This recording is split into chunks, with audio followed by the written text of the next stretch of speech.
Salve, muito boa noite. A política se transformou mesmo num campo minado. É uma atividade totalmente imprevisível e, olha, perigosa. Foi assim durante toda essa semana, sobressaltos e mais sobressaltos, delações, gravações, e a política continua sem saber o que vai acontecer no ano que vem. O ano que vem será um ano eleitoral. Nós aqui no Frente a Frente, hoje, nos estúdios daqui da Rede Vida, diretamente de Brasília, estamos com o presidente nacional do PPS, o deputado Roberto Freire. É um político experiente, faz política desde a época estudantil, foi deputado estadual, deputado federal, constituinte, senador da República, ministro, e hoje está aqui participando do Frente a Frente. O debate do momento, a gente falou no primeiro bloco aí de reformas, aprofundando um pouco mais, deputado, é a reforma da Previdência. A ideia que se tem é que jogaram a toalha e que ninguém quer mais a reforma da Previdência. Mas hoje eu ouvi deputados governistas dizendo que o governo vai tentar desengavetar a reforma da Previdência. O PPS apoia? Apoia, inclusive o relator da reforma da Previdência é do PPS. PPS, da Bahia. O deputado Arthur Maia, que fez um excelente trabalho. Eu acredito que a estrutura básica está ali prevista no substitutivo que ele estruturou. Eu acho que o pedido inicial, a proposta inicial, continha alguns excessos. E eu acredito que se chegou a bom termo e se tem aquilo que é o fundamental, que você criou o sistema único da Previdência Social brasileira. Isso é fundamental. Esse é o fundamental. Por Agora quê? dá tempo de votar esse ano? Olha, mas também se não votar, será por pouco, porque eu acho que agora vamos encerrar essa questão da reforma política, sem grandes mudanças, ainda bem, porque também tinham algumas propostas que eram mudanças para o desmantelo nessa área completo, essas loucuras que queríamos nos transformar num grande Afeganistão, com a ideia do distritão e tudo mais. Fundão de 3 bilhões, fundão né? no país. Isso não vem. Então, vai ser aprovado isso mesmo, né? Que foi nesta semana. Surpreendentemente, o plenário da Câmara aprovou uma emenda que acaba com a coligação partidária. Coligação e a questão da cláusula de barreira. Mas o Coloca senhor uma estava explicando barreira. a Previdência? Sim, e eu a lhe Previdência interrompi nessa é pergunta. fundamental do sistema único, criar porque o sistema você único, porque... pode corrigir aquilo que é hoje talvez o grande problema, que é o déficit que é provocado pelo servidor público. Você pode ter, porque o Brasil, isso há tempos que vem se discutindo isso, o Brasil tem um mecanismo muito interessante para garantir uma aposentadoria quase que integral e que é muito bem conceituada para aqueles que são dela beneficiados. Por exemplo, todos os servidores das estatais brasileiras têm um fundo de pensão, que é uma criação de um chamado Sistema Complementar de Capitalização, que atende a eles. E eles são do Sistema Único, porque eles são do INSS. Eles se aposentam no mesmo sistema que se aposentam todos os trabalhadores brasileiros. Mas eles só têm que eles têm Sim, só que ele tem um sistema complementar, que é isso que é a grande proposta para o servidor público. Só que nesse caso eles são bancados. Esse a mais é bancado pelo governo, né? Não. É bancado pelo fundo de pensão, que inclusive tem uma característica melhor ainda. São os grandes investidores do sistema capitalista. Olha só, deputado, o Luiz Lopes, de Itanhaém, ele pergunta aqui, pensando no futuro, o que o senhor imagina como o Brasil poderá se adequar a este mundo globalizado, se o Estado inchado é o maior entrave ao desenvolvimento da sociedade?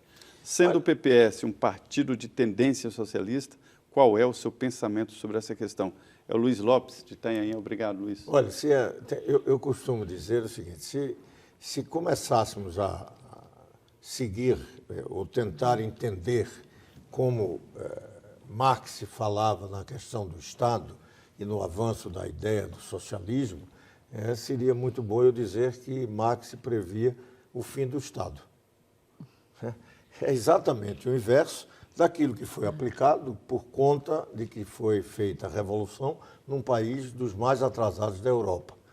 E aí se criou a ideia do fortalecimento do Estado, toda uma visão leninista e stalinista do fortalecimento do Estado, para fazer frente a todas as adversidades, obstáculos e até mesmo a Guerra Fria. Né? Então, a ideia econômica... Mas onde estaria o fim do Estado? Olha, e está caminhando. A sociedade cada vez mais terá menos Estado.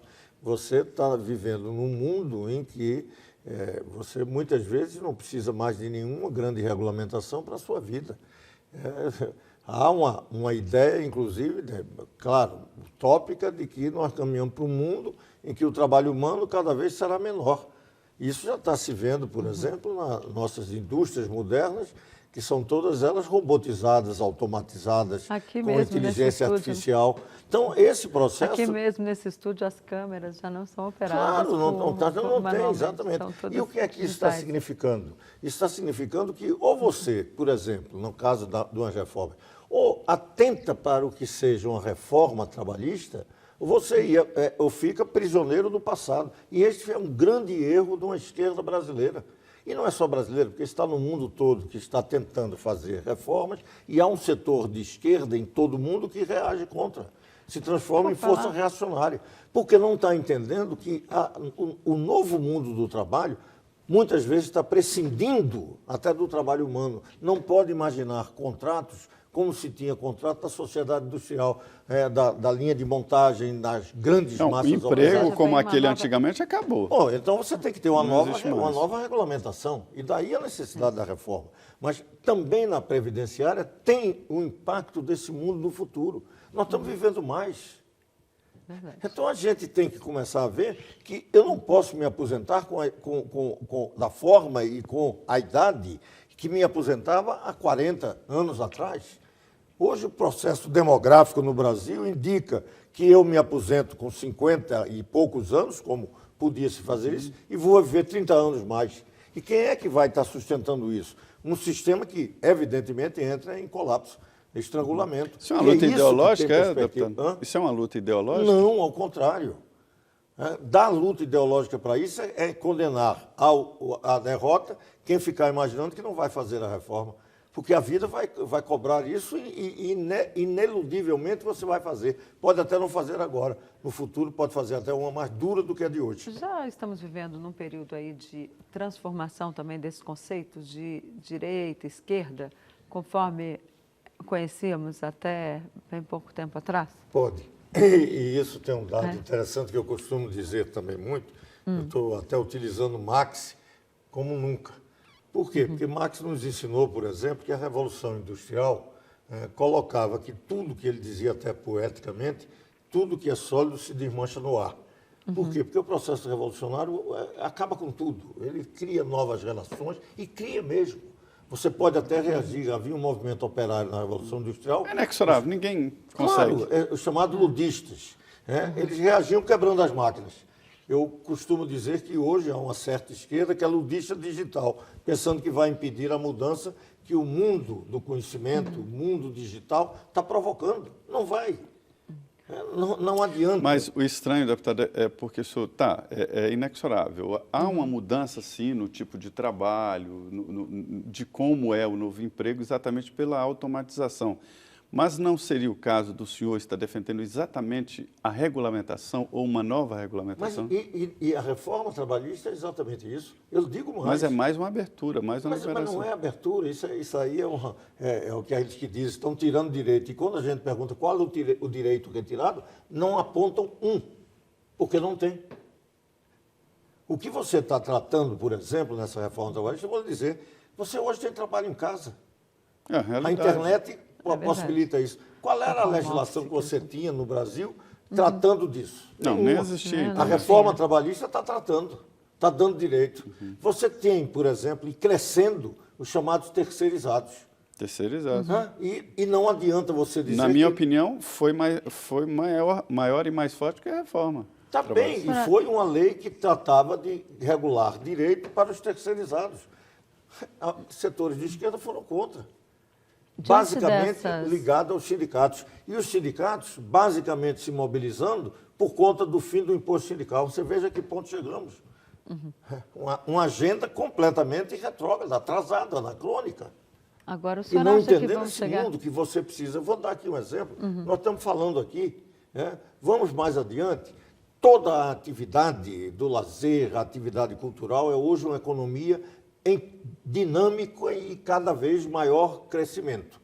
Vamos analisar o que é que na televisão, você hoje tem mais televisão, nada. Você tem computador que está no seu bolso, que você anda com ele e que você tem acesso a toda uma série de documentos, de filmes, de lazer, de entretenimento, de diversão, informações, que é crescente, é um negócio impressionante. E esses trabalhadores trabalham como a CLT previa os seus contratos de trabalho permanente ou são trabalhos temporários, em função que você participa da produção de um filme? Acabou o filme, você deixou de ter a relação de trabalho, vai para uma outra relação, não mais aquela. Essa flexibilização qual o é real. conselho que o senhor Não daria ao trabalhador brasileiro, à pessoa que está começando a trabalhar? O jovem que está saindo da faculdade. Olha, o jovem é que está nos ensinando. Você pergunta ao jovem, o jovem hoje não está muito preocupado em ter carteira do trabalho. Ele quer ter trabalho. É verdade. Ele está livre para onde for. Porque a oportunidade de trabalho está sendo oferecida dessa forma. Não tem mais aquilo de você ir para uma fábrica. E isto cada dia diminui. O que aumenta é o outro tipo de atividade, é a atividade do lazer, é a atividade do turismo, é a atividade em que você é chamado para uma determinada tarefa.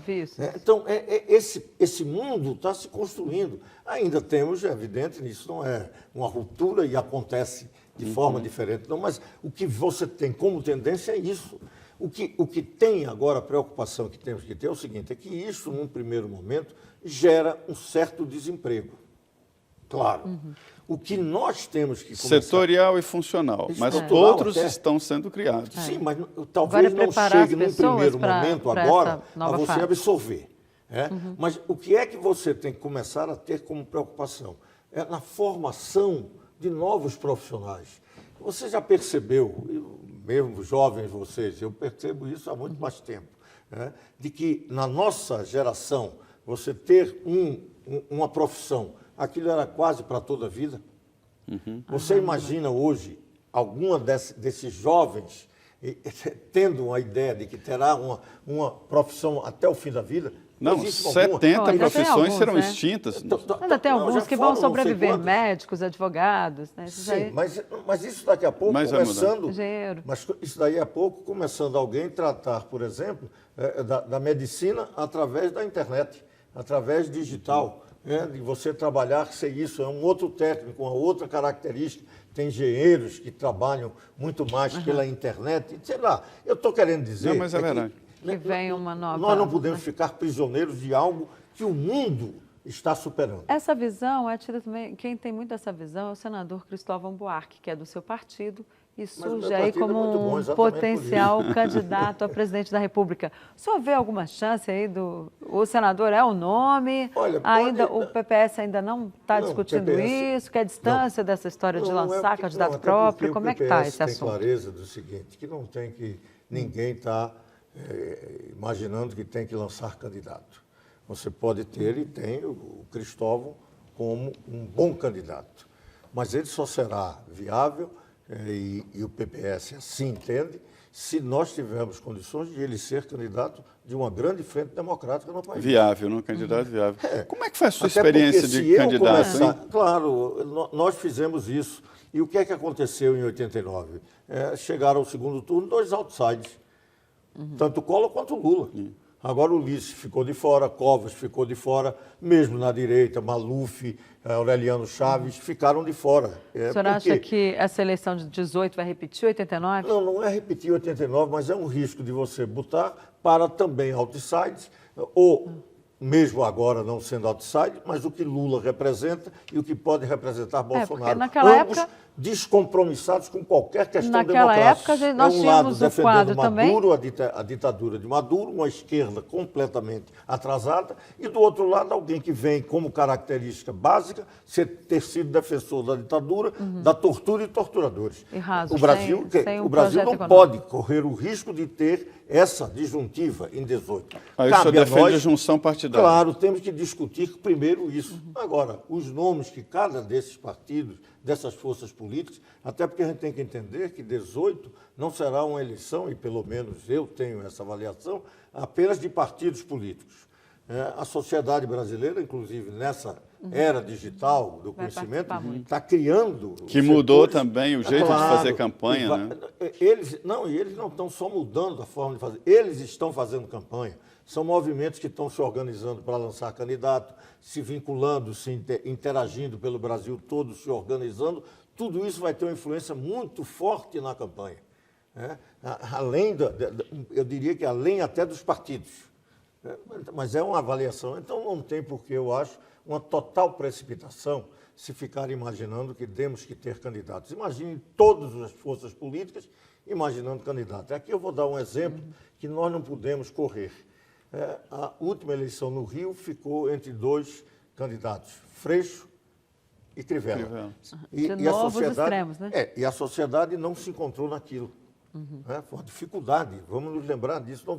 Não estou aqui na crítica pessoal a nenhum dos contendores, mas eu estou querendo dizer que a sociedade se sentiu órfã ali de escolhas. Nós precisamos trabalhar nesse sentido, de buscar essa unidade de uma frente democrática, um programa, até porque o Brasil precisa disso para sair dessa crise em 18 com melhor perspectiva.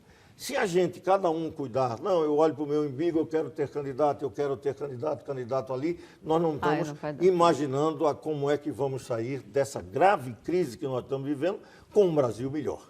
Então, eu defendo que nós precisamos não lançar candidato, mas começar a discutir programa, como aglutinar, e aí cada um depois apresente o seu candidato e vamos ver quem melhor representa essas forças políticas. Essa é a tese do PPS. Ok, nós vamos para o nosso último intervalo. Você ainda pode participar do nosso programa. Mande as suas perguntas para o WhatsApp 17 99647 3337. Repetindo, 17 99647 3337. E tem ainda o meu Twitter, que aparece aí no rodapé da sua telinha, @DeniRotenburg, e o de @José M.